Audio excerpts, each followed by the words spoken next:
Selamat datang di podcast Bertumbuh Bermimpi. Teman yang kali ini gue ajak ngobrol bernama Bintang Hidayanto. Pengacara muda dan handal dengan segudang prestasi dan mimpi. Dari cerita dan pengalamannya gue belajar banyak tentang proses bertumbuh bermimpi yang terjadi di hidupnya. Dan inilah ceritanya.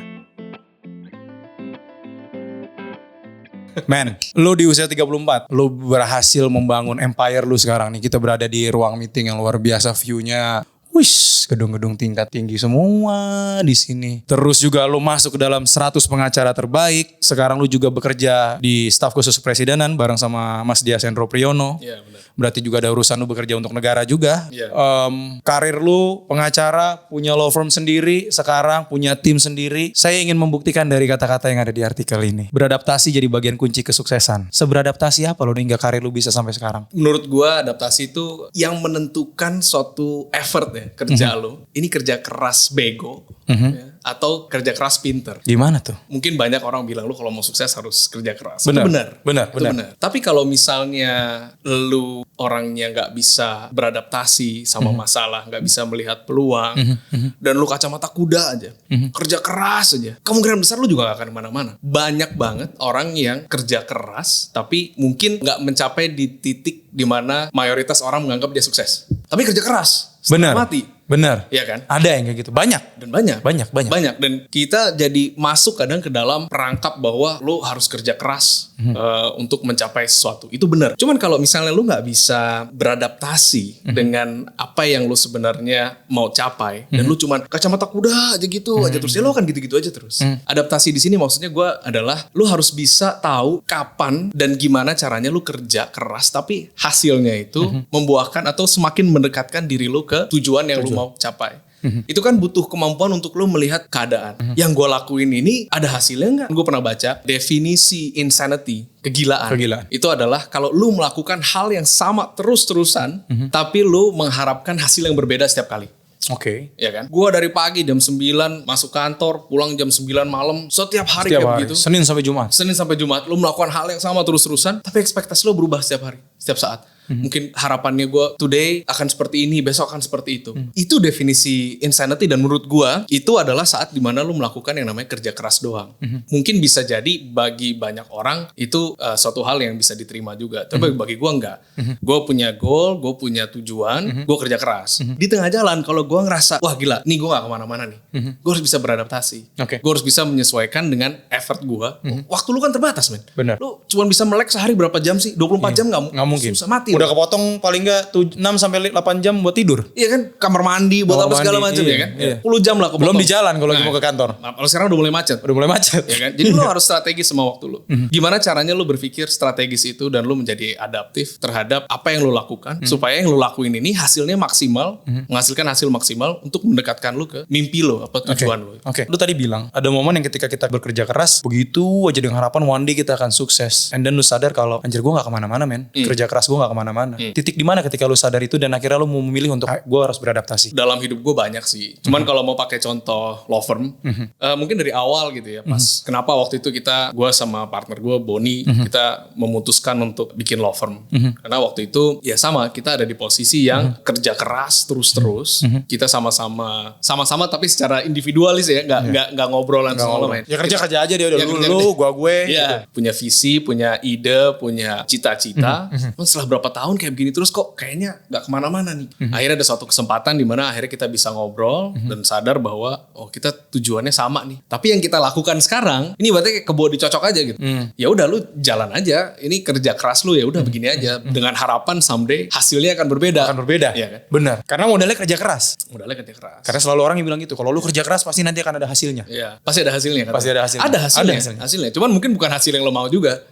Iya kan? Iya, Itu kan masalahnya di situ. Iya. Dari situ akhirnya kita mikir, oke, kita harus lakukan sesuatu nih. Apa yang kita lakukan sekarang yang salah? Oh, ternyata selama status lo karyawan, kerja sama orang, yang lo lakukan adalah untuk orang lain. Memang itu adalah tugas lu, kerja sama orang. Iya. Iya kan? Ya lu kerja keras untuk orang lain yang menggaji lu. Iya, exactly. Akhirnya kita mikir, ya udah, itu sederhana aja. Tandanya kita harus ada di posisi yang mempekerjakan orang. Tujuannya apa? Untuk membantu kita mencapai tujuan. Di situ salah satu defining moment lah di situ. Defining moment. Sederhana banget, dan gue yakin banyak banget orang-orang yang ngerasa lagi di cubicle, lagi kerja Iya, gitu kan, iya, jam iya, 3 pagi, iya. terus kayak anjing gue Gue ngapain ya? Gue ngapain kayak gini gitu. Waktu gue sama keluarga gue jarang. Iya. Terus gue juga kayaknya cita-cita gue kok kayak malah makin jauh. Nah, itu kan pertama tuh ya. Lo ada ide tuh. Tapi itu nggak berhenti di situ, men. Bener. Gak semudah kayak oke, gue akan mulai dengan usaha sendiri. Tapi ketika lu udah mulai, resikonya juga banyak. Pasti. Gue tuh merasa yang namanya menjadi karyawan itu memberikan semacam false sense of security. Oke. Jadi lu merasa bahwa lu ada dalam selimut yang memberikan lu ketenangan dan kenyamanan. Comfort zone. Comfort zone. Lu buka selimut, aduh dingin di luar. Iya. Ya kan? Enakan begini aja. Aduh gini aja deh, ya udah biarin mau selimutnya kepanasan atau kurang anget.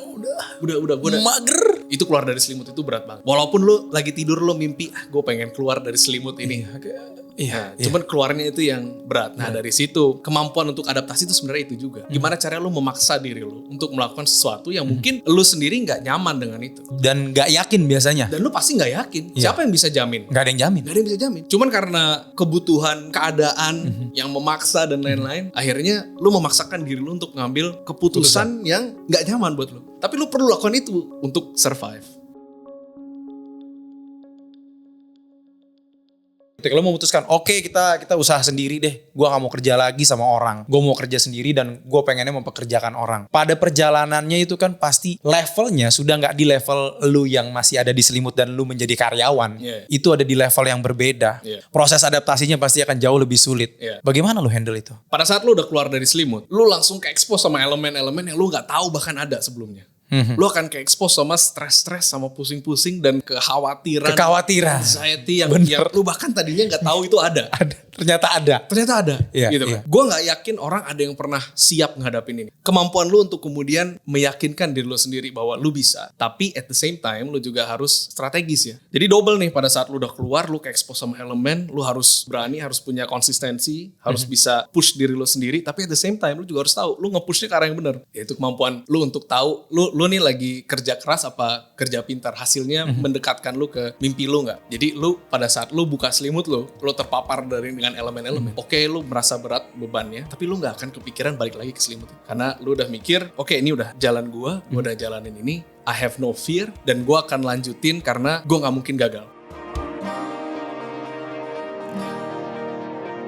Brother, untuk lu mencapai di titik sekarang, no fear yang lu maksud tadi. Walaupun pada perjalanannya kan itu gak sesemudah yang sekarang lu bisa ngomong nih. Kalau misalnya, ya brother lu kan udah sukses sekarang, bisa ngomong lu begitu. Tapi bagaimana dengan orang-orang yang sekarang masih struggling? Orang-orang yang masih, gua belum sampai ada di titik yang memang gue inginkan. Tapi pada perjalanan ini gue masih bleeding, gue masih berdarah. Gue masih gak tahu apakah jalan yang gue pilih ini bener. Kadang juga kita kan di perjalanannya kan berada di titik, bener gak ya jalan yang gue ambil? Iya. Pasti kan ada rasa keraguan. Lu pada saat menjalani prosesnya sampai sekarang, GHP bisa sampai sebesar sekarang, lu masuk ke dalam 100 pengacara tahun 2021 ini, kan perjalanannya kan gak gampang men. Perjalanannya kan ada tangis, ada darah, ada keraguan juga, ada kekhawatiran diri lu sendiri. Iya. Tapi gak pernah sekalipun gue berpikiran untuk masuk ke selimut lagi. Karena bagi gue tuh udah bukan opsi lagi. Oke. Gue udah lompat dari jembatan bro. Gue udah gak bisa naik lagi. Gue udah tinggal free fall. Tinggal nunggu aja.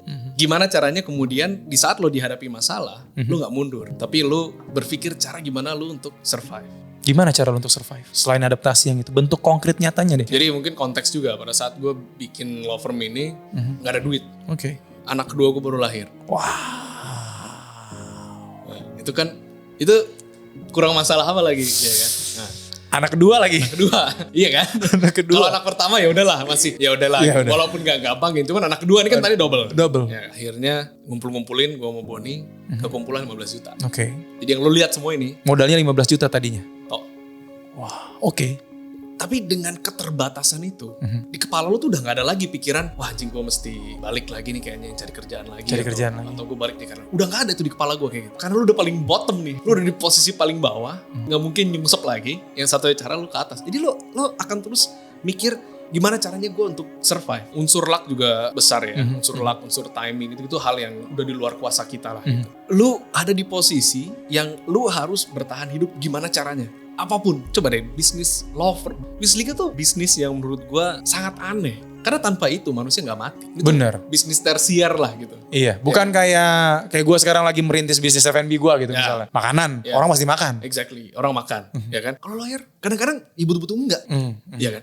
Waktu itu juga keadaannya dunia ekonomi global juga lagi dalam keadaan yang nggak bergairah banget. Jadi masalah 3, gue bikin law firm, Itu di saat usia gue 28 tahun. Men. Wow. Lu bayangin, lu sebagai misalnya lu punya perusahaan gitu ya. Terus lu butuh orang untuk ngebantuin lu. Yang datang anak umur 28 tahun. Lu kan mikir 2 kali kan. Apalagi stigma umur tuh pasti masih ada. Karena kan lu bayar skill orang. Iya. Dan skill itu kan disamakan dengan seberapa tua lu. Karena Iya. kalau lu udah tua tandanya Pengalaman lu makin banyak. Iya kan. Lu bayar buat itunya. Iya. Sedangkan usia waktu itu masih 28 tahun. 8 tahun, masih kinyis-kinyis banget. Apa yang bisa gue lakukan saat itu? Saat itu gue beruntung banget. Kita beruntung ini ya. Ada fenomena yang sekarang kita lihat sebagai suatu hal yang wah, tapi saat itu belum ada apa-apa. Apa tuh? Ada banyak kelompok anak-anak muda yang memimpikan ekonomi digital Indonesia. Saat itu, startup-startup yang sekarang udah judulnya Dekakorn dan Iya. Unicorn dan kawan-kawan ya. Unicorn Udah beranak. Lu banyak banget. udah banyak banget ya. Mereka dulu kantornya ruko-ruko semua. Dan saat itu mereka lagi di tahap yang berusaha untuk memperkenalkan bahwa Indonesia bisa loh, orang-orang Indonesia bisa loh ke investor-investor luar. Saat itu nih kita ngomong 5 tahun lalu bro, belum lama, 5-6 tahun lalu belum lama nih. Saat itu Indonesia itu sama sekali gak dianggap sebagai negara yang punya potensi atau gak ada orang yang bisa memprediksi bahwa dalam waktu 5 tahun akan ada perusahaan-perusahaan sebesar yang kita lihat sekarang ini dan mendominasi Southeast Asia region. Iya. Orang mikirnya ya oke lah Indonesia populasinya banyak, penetrasi internetnya lumayan. Ya oke mungkin 10 tahun lagi, 20 tahun lagi, tapi nggak secepat ini. Ternyata mereka yang gila-gila ini, yang hebat-hebat ini, ada beberapa hal yang gue bisa bantu mereka. Contohnya, lu punya company nih di Indonesia, terus ada investor dari Amerika mau invest ke lu. Caranya gimana? Panjang kan? Panjang. Dan biasanya orang nggak tahu ya gimana ya langkah berikutnya apa ya. Lu jago coding, lu bikin produk, lu jago marketing dan segala macam. Iya. Tapi ternyata hal yang seperti itu memang bukan ranah lu. Bukan ranah lu. Bukan ranah pekerjaan masalah lu. bego atau enggak. Iya. Syukur alhamdulillah itu yang gue lakukan. Gue lawyer corporate. Gue ke pengadilan bisa dihitung pakai jari. Tapi kerjaan gue kayak gitu-gitu. Nah disitulah gue melihat, oh ada kesempatan nih. Dan di saat itu mereka-mereka ini belum di tahap yang berani bahkan pakai lawyer. Zaman itu bahkan masih lu ke law firm itu kayak gila pasti mahal. Pasti mahal. Akhirnya gue gue sama mereka. Dalam beberapa bulan di awal, lu tuh banyak kerjaan gratisan. Untuk membuktikan konsep bahwa satu, lu butuh skill yang gue tawarin ke lu. Dan skill ini valuable buat lu. Lu tau gak orang-orang yang gue bantu di awal itu, sampai sekarang masih jadi klien kita. Ya mas sekarang udah jadi besar-besar ya. Udah gak tahu kemana-mana. Boleh disebutin gak sih? Jangan. Confidential. Bukan. Apa? Kita gak dibayar. Iya.